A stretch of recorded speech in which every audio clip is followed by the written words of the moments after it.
Hello, everyone, and welcome to today's live webinar, Resiliency Consideration Beyond Code Requirements. My name is Jody Titze, and I'm the Executive Director of the South Dakota Ready Mix Concrete Association, one of the sponsors of today's webinar.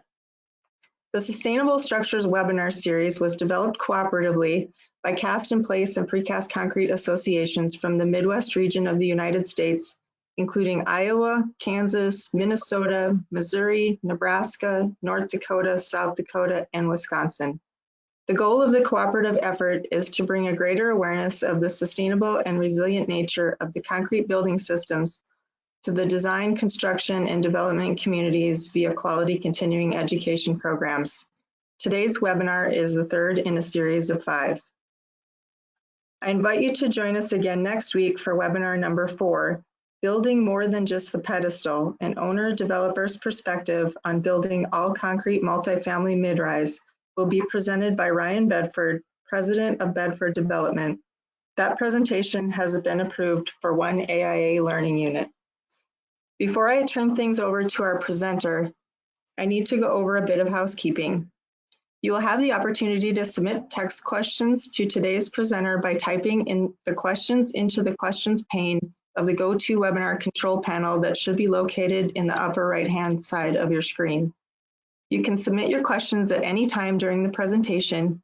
We will collect these and address them during the Q&A session at the end of the presentation. You can download a PDF of the presentation via the handout section on the attendee pane. A copy of the handout and recording of the presentation will also be posted to the webinar archives on the PCI Midwest and Minnesota Concrete Council websites after the presentation. Attendees who have fully participated in today's webinar will be issued a certificate of attendance for 1 professional development hour or 1 AIA learning unit with HSW credits. A link to the certificate will be emailed to you within 10 business days. If you provide your AIA number when you registered, your attendance will be reported to AIA electronically. The course description and learning objectives were listed in the registration process, so I won't take time to read them now. I'm sure Shamim will cover every one of the learning objectives and then some. Remember, we will answer questions at the end of the presentation. I would now like to welcome and introduce our presenter. Ms. Rashid Sumar is Vice President, Fire Codes and Standards for the National Ready Mix Concrete Association, NRMCA, a national trade association representing the concrete industry.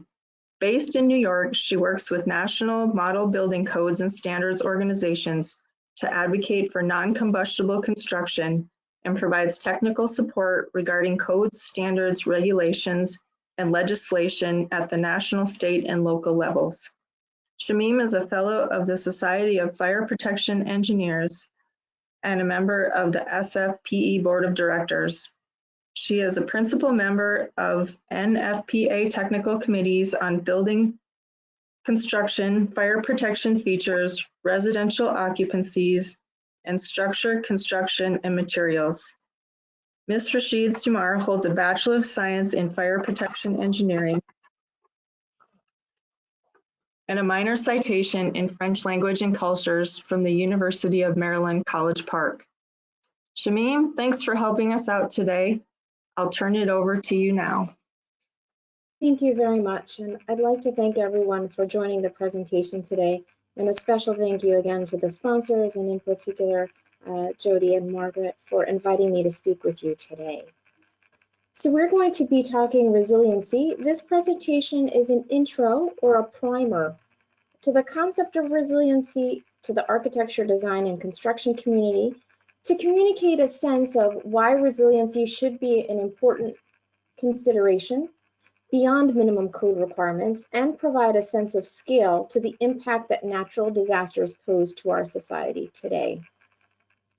So over the past several decades, there has been a continuous increase in human and economic loss from disaster events. The rise in disasters and their consequences is related to a rise in people's vulnerability, which is induced by development. However, examples of resiliency planning and more stringent building code requirements still lag. So this presentation offers a view on the emerging risks and opportunities as human and economic losses from disasters increase, with the overarching goal of supporting and advancing resilience in future construction of buildings and critical infrastructure. So by the end of this presentation, it's my hope that you're able to recognize the increased risks from natural hazards and how resilient construction can support long-term sustainability by addressing life safety as well as building functionality. We're going to identify approaches to mitigate the effects of natural hazards and looking at underpinning a community's economic vitality and safety through natural hazard mitigation. And finally, hopefully we'll demonstrate the importance of incorporating resilience standards in construction. Over the past several decades, there has been a continuous increase in human and economic loss from disaster events. And as I mentioned, this rise in disasters and their consequences is related to a rise in people's vulnerability, which is induced by human development.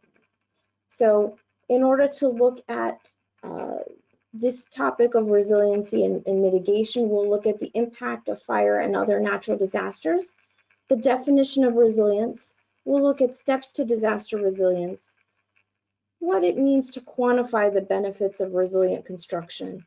We have a few case studies illustrating some of these points, and then we'll finally conclude and give a chance for some questions. So when I say the impact of fire and other natural disasters, we're really going to focus heavily on the costs of natural disasters versus the cost to build for resilience. For millions of people in the United States, the consequences of natural disasters are real, personal, and devastating. In 2020, just last year, there were 22 separate weather and climate disaster events that had losses that exceeded $1 billion each, and this was across the nation. And you can see in the pictorial on the right there, these were really all over the United States. And this number of 22 separate events that were considered large loss are actually up from 2019, in which there were only 14 of these losses. So the events in 2020 included 1 drought event, 13 severe storm events, 7 tropical cyclone events, and one wildfire event. There were several wildfires, but they were concentrated in one area, so they were counted as one large loss wildfire event. Overall, these events resulted in the deaths of about 260, upwards of 260 people, and had a significant impact, economic effects on the areas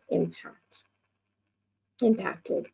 So 2020 is actually the 6th consecutive year in which there were 10 or more of these very large loss weather and climate disaster events. So in the period of 2015 to 2020, there have been more than 10 of those events. And the annual average over the last 20 years is about seven of these events. In the most recent 5 years, the average is 16.2 events. According to NOAA, the National Oceanic and Atmospheric Administration, over those last 20 years, 2017 was the costliest year on record for natural disasters in the US, with a price tag of at least $306 billion worth of loss and damage. Hurricane Harvey broke a rainfall record that year for a single tropical storm with more than 4 feet of rain. In Southeast Texas, it matched Hurricane Katrina as the costliest tropical cyclone on record. And if you remember, 2017 was also the year that Puerto Rico started its recovery from Hurricane Maria, and nearly 3,000 people were estimated to have died in the storm and its aftermath. And as a result of that year, requests for federal disaster aid increased 10 times compared to the year before, with almost 5 million people registering with FEMA for disaster aid. So these were considered once rare events. They're actually becoming more and more common and costlier based on the data provided by NOAA. As an example, that flooding from Hurricane Harvey was the city's third 500-year flood event in as many years. So we're going to talk through a few types of disasters related to fire. Here are some statistics on the cost of wildfires in the United States.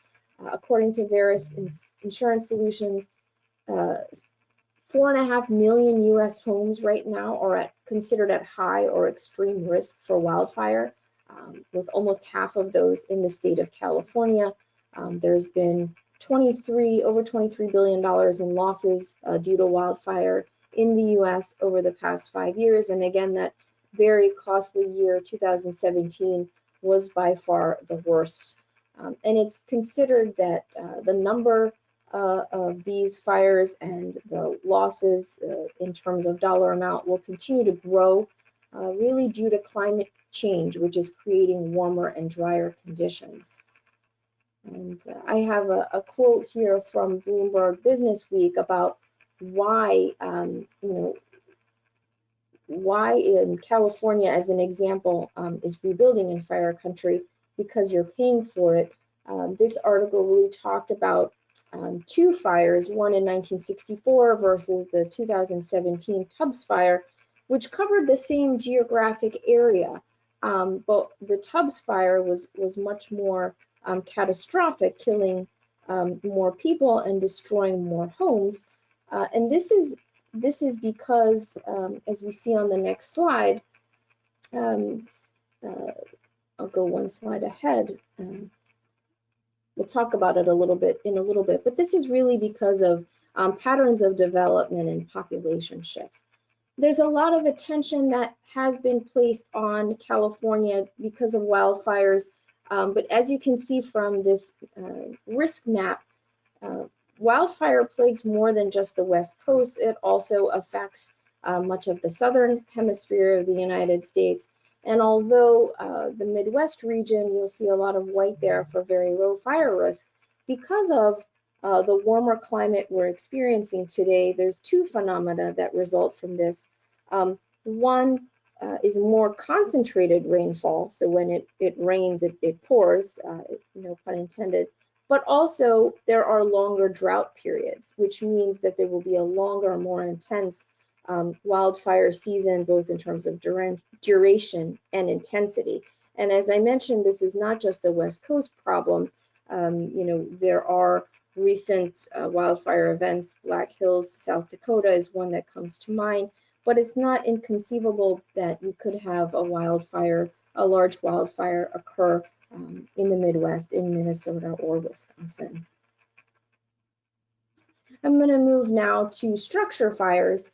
Whether they're caused by accident, arson, or wildfire, they result in a significant loss of life and property each year. So fire actually kills more Americans than all natural disasters combined.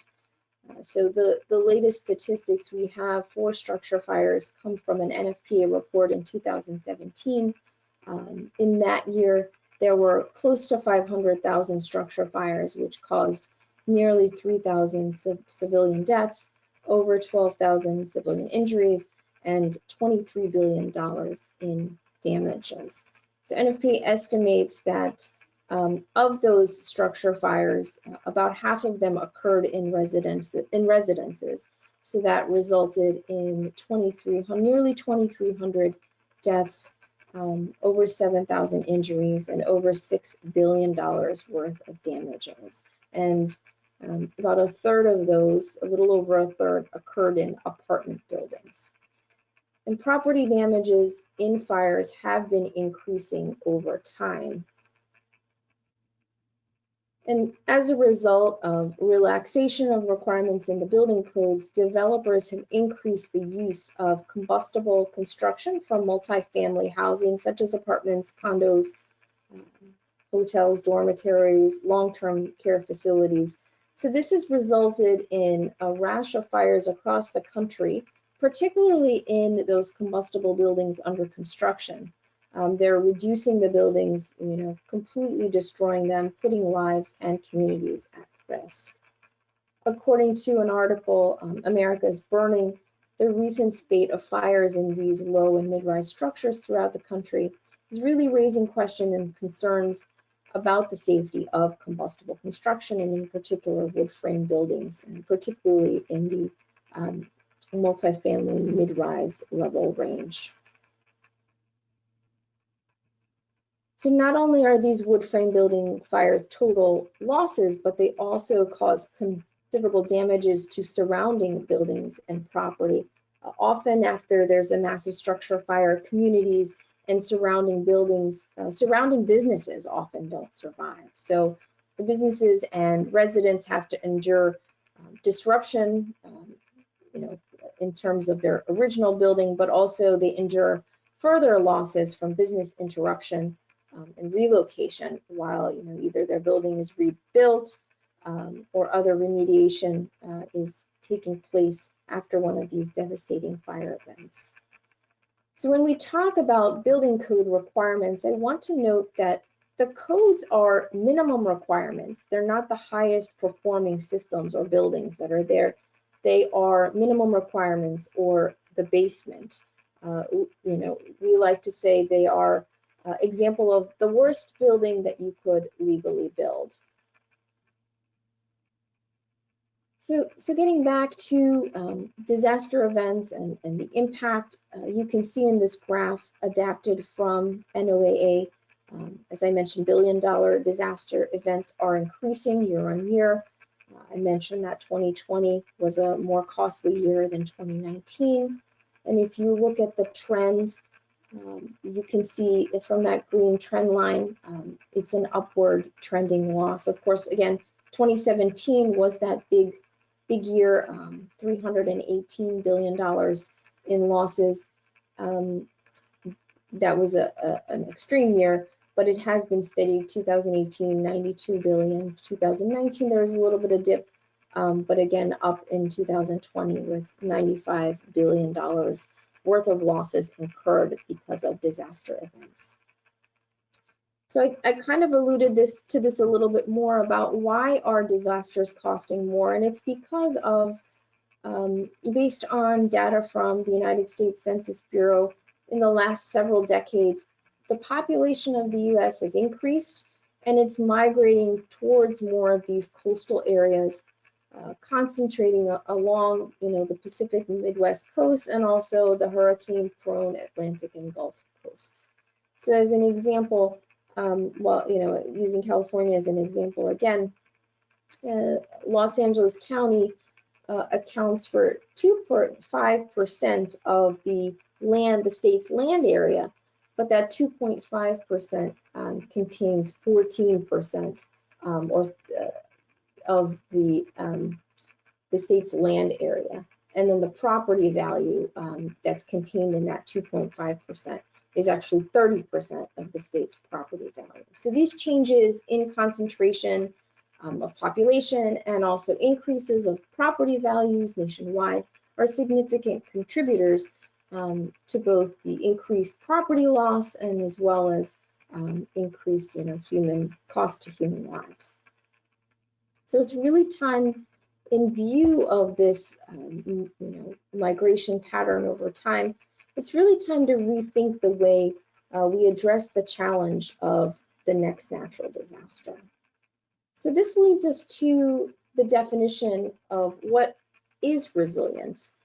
A dictionary definition for resilience is the capacity to recover quickly from difficulties or toughness. I like to rely on the Urban Land Institute's definition, which defines resilience as the ability to prepare and plan for, absorb, recover from, and more successfully adapt to adverse effects. So expressed in other words, resilience is really the time that it would take a community to recover from a natural disaster such as a fire or severe weather event. So addressing changes in the environment, whether the changes are natural or man-made, requires actions to mitigate those negative effects and adapt to those changes. And we can also tie resilience in with sustainability. If we identify resiliency not solely as a state of preparedness for disaster, like stocking up on essentials, food and water, or having a plan in place to search and recover for people in distress.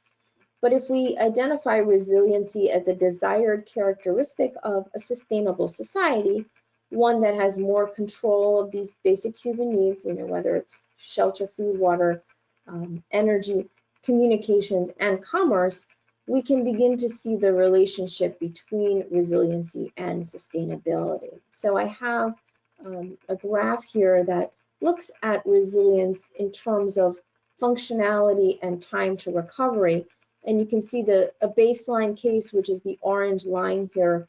If we do not take any sort of steps for resiliency, we have an average baseline functionality.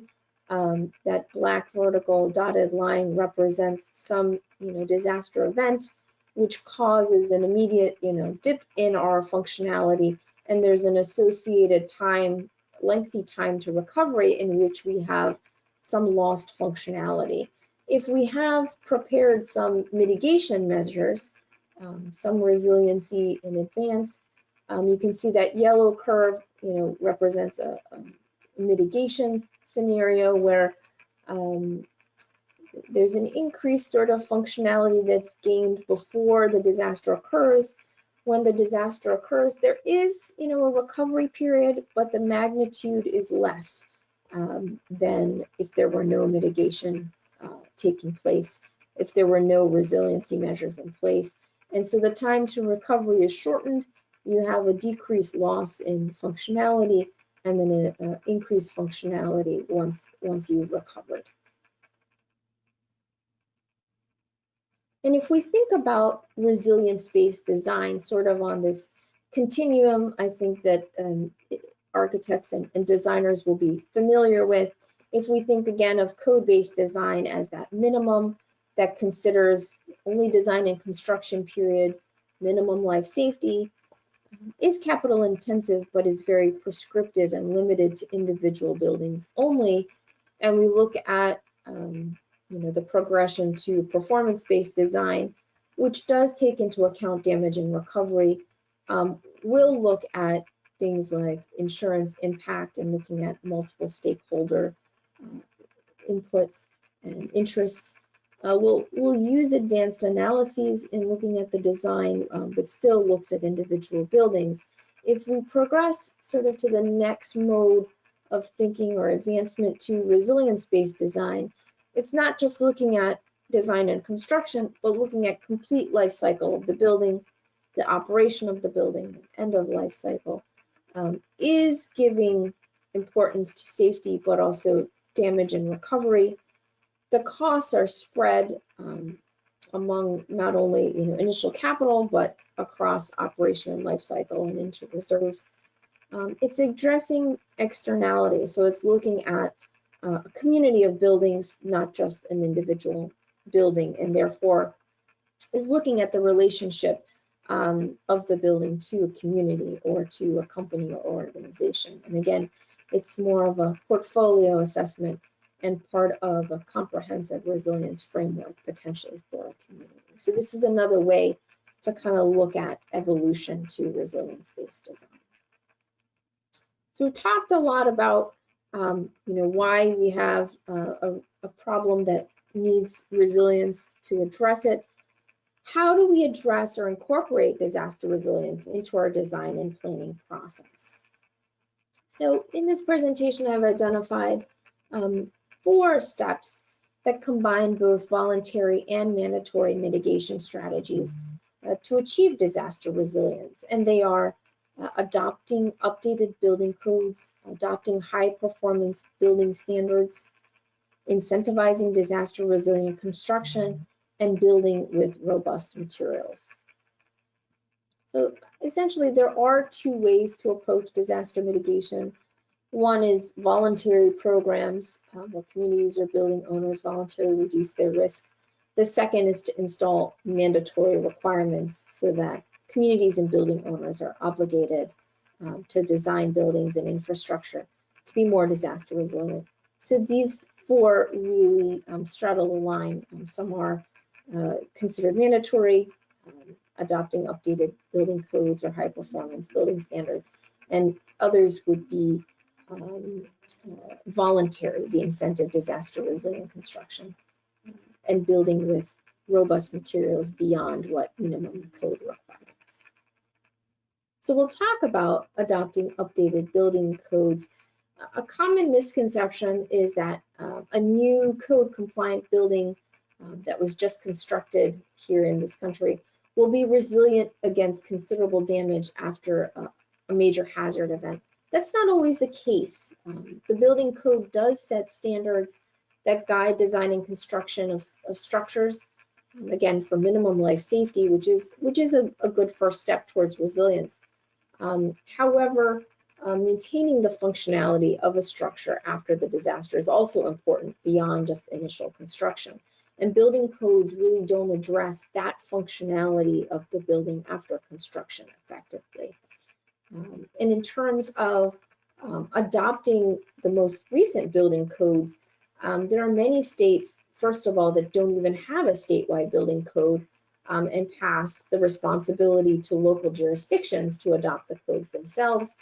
And then there are other states where they're adopting a very much previous edition of the building code. So instead of 2018 building codes, they might still be enforcing the 2012 codes, which you can imagine in that stretch of time, how many changes have been made to make those codes more resilient.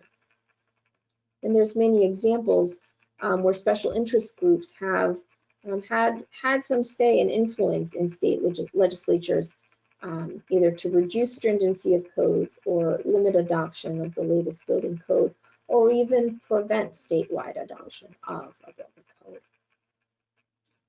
So in addition to adopting building codes, and I mentioned earlier again, building codes represent the bare minimum level of compliance. Resilient buildings should consider a higher level of performance to protect property. So property protection means the building can withstand impacts and continue to provide the primary functions it was designed for after a major disruptive event. And on this slide, I have listed a number of programs and standards that are out there that are aimed at incorporating resilient building techniques into construction to provide a higher level of protection against natural hazards. Again, not just minimum building codes, but enhanced building codes. There is the Fortified for Safer Living and Safer Business program, which I'll talk about a little bit later. And there are a number of building rating systems that are out there where developers and ownership can build to these rating systems to achieve a more resilient design and a more resilient building. And these are the U.S. Resiliency Council's building rating system, the READY rating system, and the RELY rating system for resilience.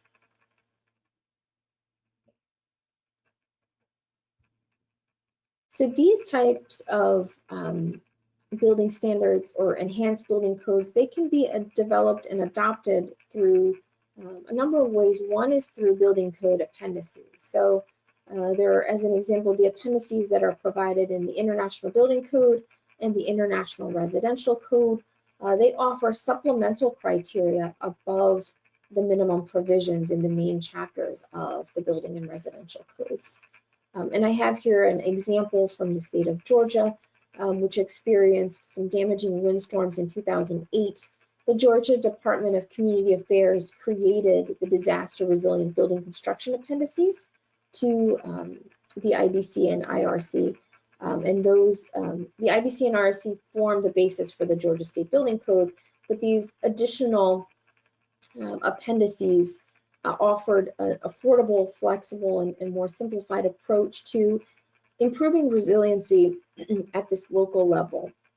So local jurisdictions can adopt these complete appendices, again, to improve building resiliency against natural disaster events, flooding and high winds, which are specific to Georgia, or they can adopt selected sections that apply to specific hazards that occur in their geographic area, their locality. I mentioned the Fortified for Safer Living and Safer Business program as another example of a high performance building standard. This is actually a program developed by IBHS, the Insurance Institute for Business and Home Safety. So this program provides enhanced design criteria, which is above minimum code requirements, and necessary construction and inspection oversight are part of those requirements to ensure high-performing structures that, again, is more representative of disaster resilience. So the IBHS is a not-for-profit applied research and communications organization supported by the insurance industry. They've developed this framework of additional requirements, and I'll talk about it a little bit later when we talk about incentivization.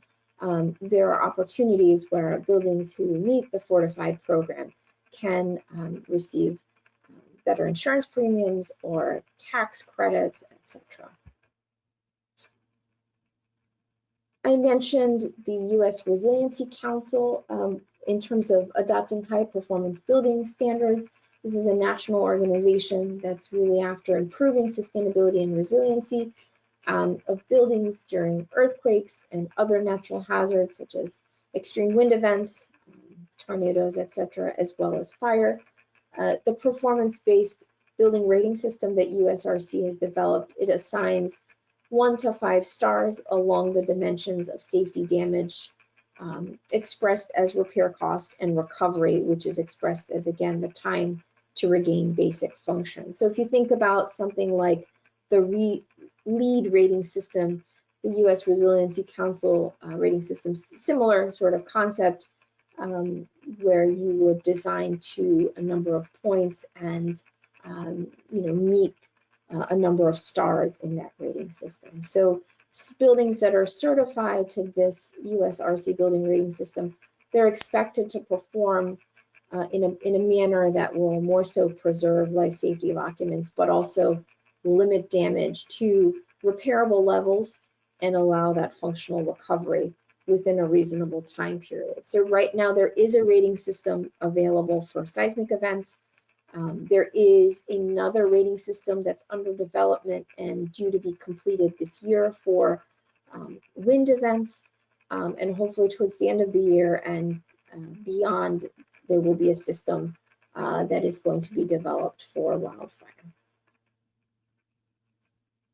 And I'll touch briefly on the READY rating systems and RELY. Again, these are other sets of specific design performance criteria, which are looking at minimizing building damage, promoting contingency planning, not only for building structure, but for utility disruptions and other threats to recovery. The READY rating system is based on a modified FEMA P58 loss assessment, which was adapted specifically for READY. And the RELY is a point-based system recently adopted by the U.S. Green Building Council. So it includes many sort of LEED-centric credits along with other risk mitigation credits. Again, not just at the building level, but on a neighborhood scale, which fits in well with the way that LEED is currently set. So we're going to move now to incentivizing disaster resilient construction. And it's going to have a little bit of focus on the insurance side because insurance companies take a big hit when there are natural disasters. In 2017, if you remember that very large loss year that I described, insurance companies took about $135 billion a hit from those natural disasters that were experienced in that year. And half of those losses, this was globally, half of those were in the United States.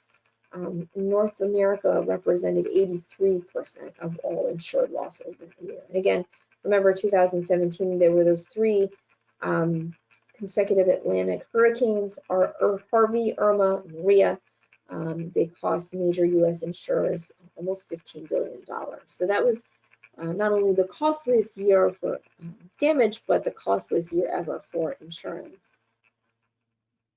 So if we talk about the regulatory framework for fortified insurance incentives, again, resilient buildings reduce the risks that are associated with property insurance. And This program is a way that states can encourage building owners to build resilient structures by legislating reductions to insurance premiums to all policyholders if they build to IBH's specific resilient design criteria. So Alabama, Georgia, Mississippi, North Carolina, and Oklahoma have already enacted such laws. These states require insurers to lower the cost of property insurance for building to that IBHS 4 to 5 standard. Oklahoma has mandatory rebates for residential buildings. All of the other are voluntary programs. Mississippi and Alabama are examples where those rebates are not only for residential properties, but for commercial properties as well. And Mississippi actually just very recently, within the last 6 months, has put in legislation to make that a mandatory rebate as well. And there are other examples of how we can incentivize for disaster resilient construction. Some of these include rebates on building permit fees, not just insurance reduction, but property tax reduction. Remember that the damages that are incurred from disasters also place burdens on municipalities and jurisdictions. So incentivizing property tax in the long run means more resilient buildings, means less losses to their municipality or jurisdiction. Accelerating local permitting and inspection procedures for resilient properties, providing zoning benefits, higher density allowances or height bonuses, more favorable developer agreements for the construction of resilient properties, and then special revolving loan programs for buildings proposed to be designed more resilient. And these are all ways, again, to provide incentives for disaster resilient construction. And we'll talk a little bit later about the cost of disaster resilient construction, but this is one way to offset that cost. And then finally, the most obvious step towards disaster resilience is to build with more robust building materials.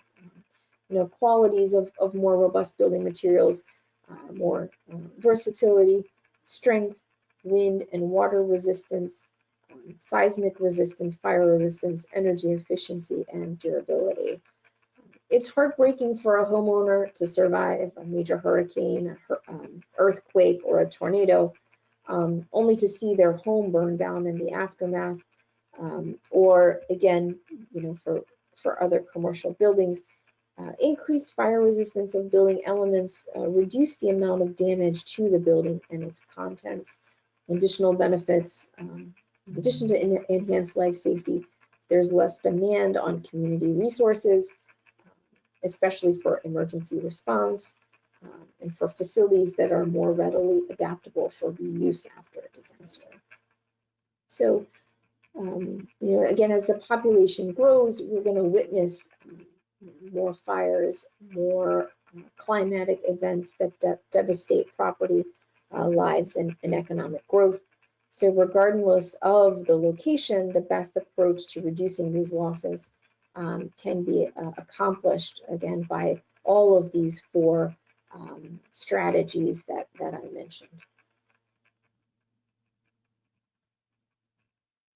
So when we're talking about building more robust concrete systems are especially suited to provide resistance to natural hazards. Concrete homes, I've got a quote here from Leslie Chapman Henderson, who's president of the Federal Alliance for Safe Homes. Concrete homes, they're ideal for withstanding extreme weather. It has the necessary hardness and mass to resist the high winds and flying debris of tornadoes and hurricanes. Concrete is fire resistant, non-flammable, means it can contain a fire, it won't contribute to the spread of fire. Reinforced concrete framing systems can be designed to resist the most severe earthquakes without collapse. And another benefit, concrete does not rot or rust, even if flooding occurs. So I have an image here on the right of a tilt-up concrete wall system, and I've got a diagram of insulating concrete form system with which many of you may be familiar with. In this type of concrete wall, the outer edges are EPS insulation. That these are forms on both sides of the wall, and then the interior of the wall is filled with concrete. Can be anywhere from 4 inches to 12 inches thick.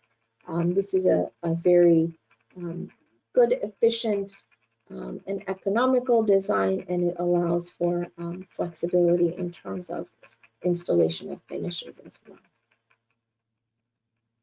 So we've talked a lot about, what natural disaster means, what impact it has, and how we can affect resilient construction and incentivize it. But how can we quantify the benefits of resilient construction to provide a benefit in terms of cost over not building resilient? So there are a number of studies that attempt to quantify those benefits, and I'm including 4 here. They're the Urban Land Institute Returns on Resilience Business Case, NRMCA's own insurance cost study, the NIBS National Institute of Building Sciences study, and then some work being done at Massachusetts Institute of Technology, looking at breaking even in terms of those costs at mitigation. And again, building to a higher standard, the argument against that is always the potential for added cost to an owner, and difficulty in accepting that higher initial cost. There has to be a convincing evidence of long-term savings. So we're going to look at these 4 studies to try to answer that question. So in their report on return on resilience, the business case, the Urban Land Institute looked at the economic benefits of resilient construction. So the study was based primarily on interviews with developers, property owners, and their consultants to identify what motivates this stakeholder to protect assets against climate-related threats, what resilient strategies they selected, the design and development processes that they followed, and ultimately the project's performance. So their report presented 10 detailed case studies that demonstrated cost savings from implementing those resilient strategies. In all cases, the projects were able to demonstrate economic justification for spending more upfront to design and build more resiliently. And the hazards addressed in those case studies included flooding, drought, hurricane wind, and storm surge. And then the NRMCA insurance cost study was undertaken to understand if insurance companies offered lower insurance rates for structures that were built using non-combustible materials versus combustible materials for both builder's risk insurance and commercial property insurance. And one of the main drivers behind the study was the enormous losses in buildings that occurs each year due to structure fires. So according to that report, the total cost of fire in the United States by NFPA's Fire Protection Research Foundation, the total cost of fires in 2014, just as a reminder, was almost $330 billion, and that equates to almost 2% of the US GDP. So that was, again, the main driver behind this study. So that study, again, was titled The Survey of Insurance Costs for Multifamily Buildings. It did reveal that insurers are aware of the risks of building with combustible construction, and they are aware of the benefits of building with non-combustible construction. This was a survey of insurance agents.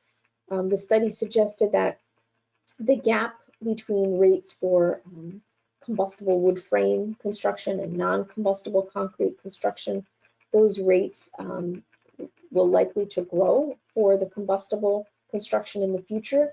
A growing number of insurers are declining to serve as the sole insurer for wood frame apartment buildings. Additionally, insurers of these buildings are increasingly requiring that the insured take out extra measures to protect against fire loss in these combustible constructions. And NIBS undertook a study, that's the National Institute of Building Sciences, in 2017. They were looking to quantify the value of designing buildings to exceed minimum code requirements. So they looked at the time, 2015, International Building Code or International Residential Code as a baseline for, again, looking at hazards, including riverine flooding, hurricane surge, wind events such as tornadoes, earthquakes, and wildfires, with the objective of reducing losses. So the results revealed that for every dollar spent on building above the baseline 2015 code requirements, the amount of money saved ranged from $4 to $7, depending on the fire hazard.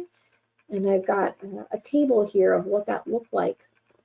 The report suggested that architects and engineers can help their clients understand the potential risks associated with a project, determine the owner's risk tolerance and ability to mitigate against those risks. So some of the strategies to exceed minimum requirements that in that 2015 baseline included, as an example, for flood resistance, to build new buildings higher above base flood elevation than the minimum, required by the 2015 IDC, for resistance to hurricane winds, to build new homes to that IDHS fortified program, home hurricane standards that I mentioned, for resistance to earthquakes, to build new buildings stronger and stiffer than the minimum requirements in 2015 IDC, and then for fire resistance, particularly in the wildland urban interface, to build buildings to comply with the IWUIC, which is the International Wildland Urban Interface Code. So if you see from the table on the right, the overall benefit and cost ratio for every dollar overall, as an average for every dollar that you put in as an investment in building resilient, you would get a return on investment over the full building life cycle of $4. So that's an overall, that's a pretty good overall benefit cost ratio. And that number goes up depending on the hazard. For instance, hurricane, there's a higher return, 7 to 1, and for riverine flood as well. So the conclusion of that report suggested that all major stakeholders, whether it's developers, lenders, tenants, communities, they benefit from resilient construction. The greatest benefits that occur is to building owners who don't have to spend as much to repair and rebuild after a disaster, but there's other benefits also, including to tenants who benefit from having functioning shelter and places to work after a disaster, and community benefits, reduced costs of disaster recovery, both in terms of reduced loss of life, business continuity, and again, on a municipal scale as well, in terms of response and those other costs.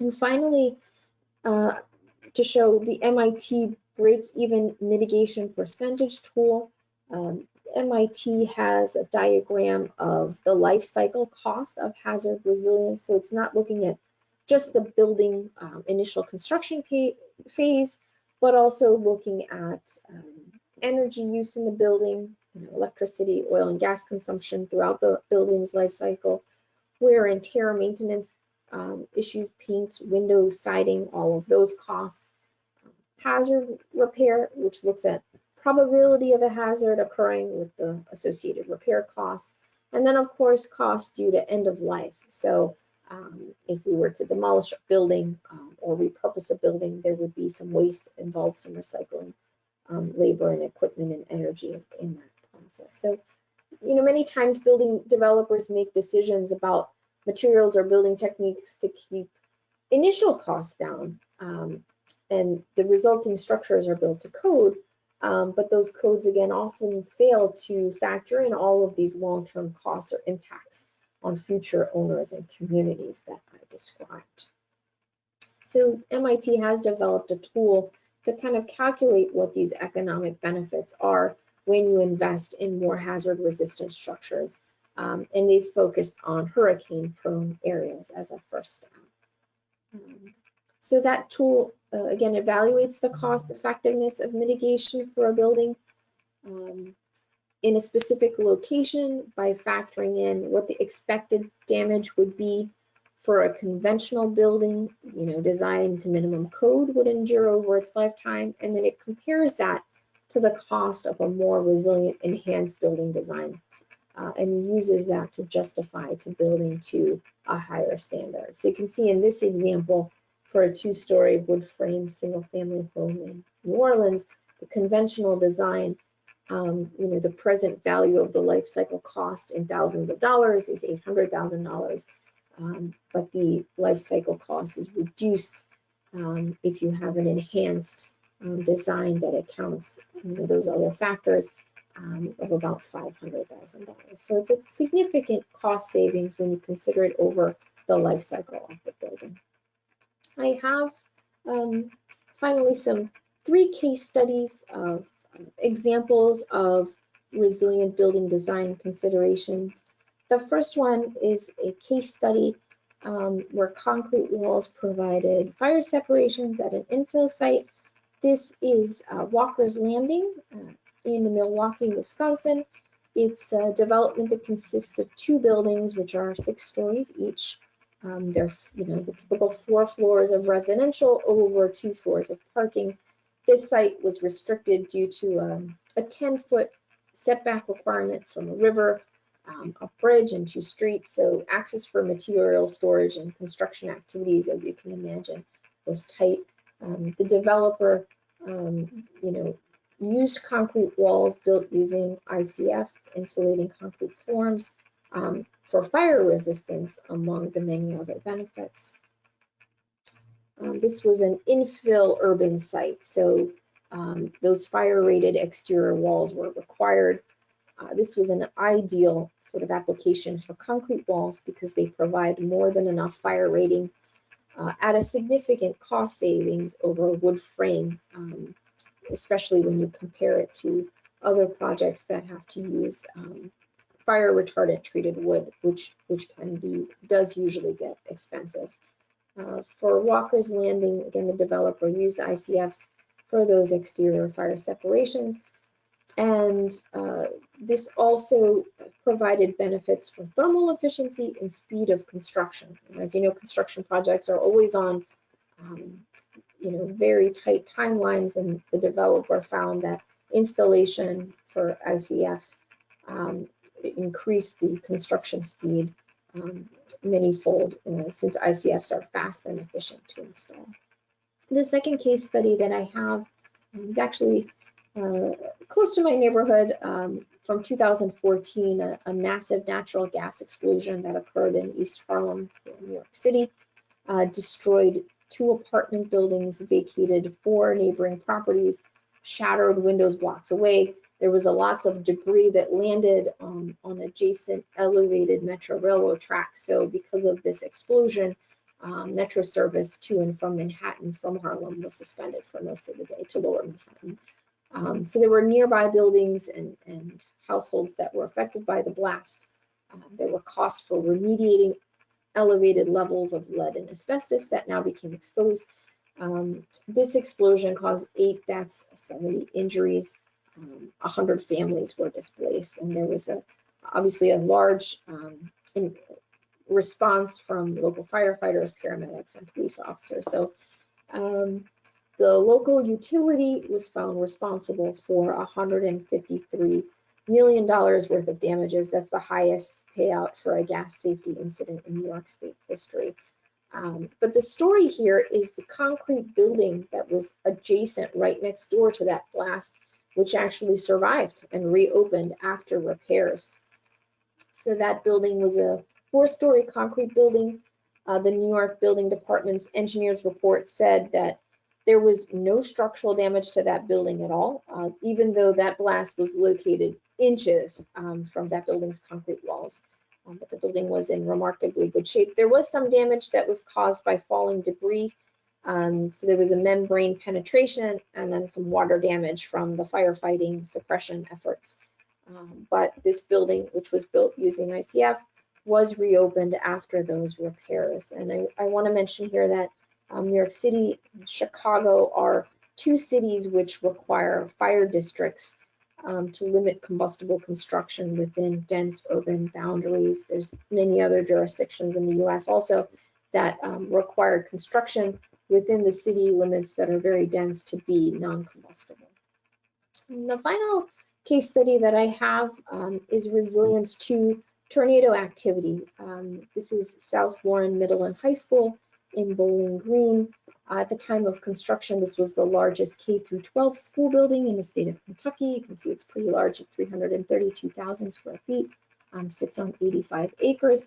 This was the first educational project anywhere to utilize ICF construction for the entire structural wall system of the building. And it's pretty large, as very large facilities, but the ICF wall system provides a safer building for students during especially the severe tornado activity that's common in Kentucky spring and summer seasons.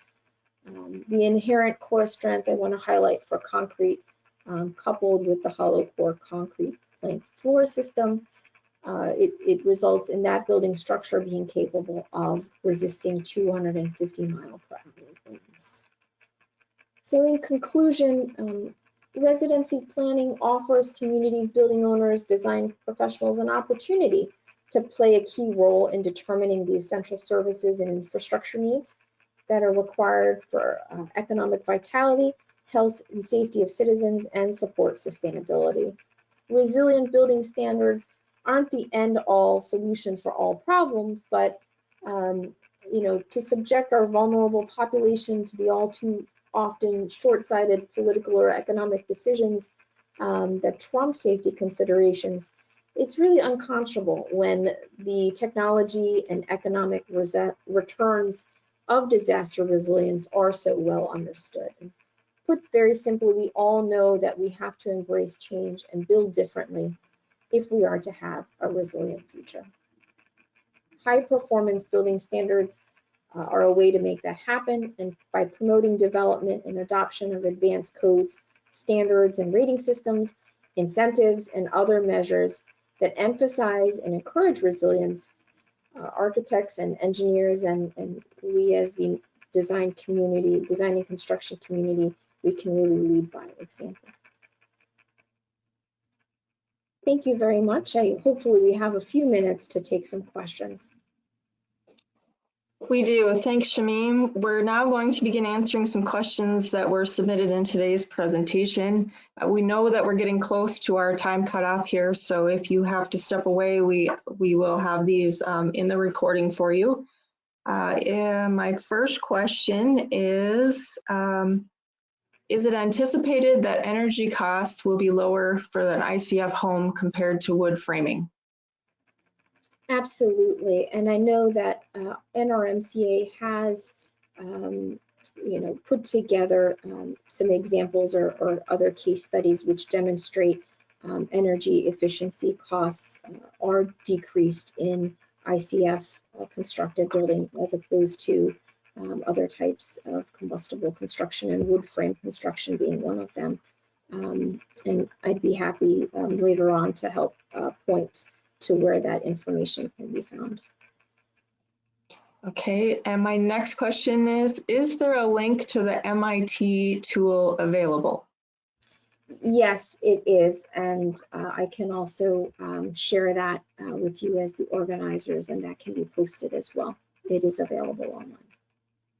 Okay, I'm gonna hang on here. It looks like we might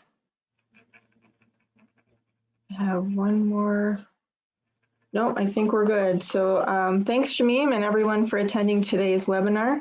You should receive an email link to your certificate of attendance within 10 business days.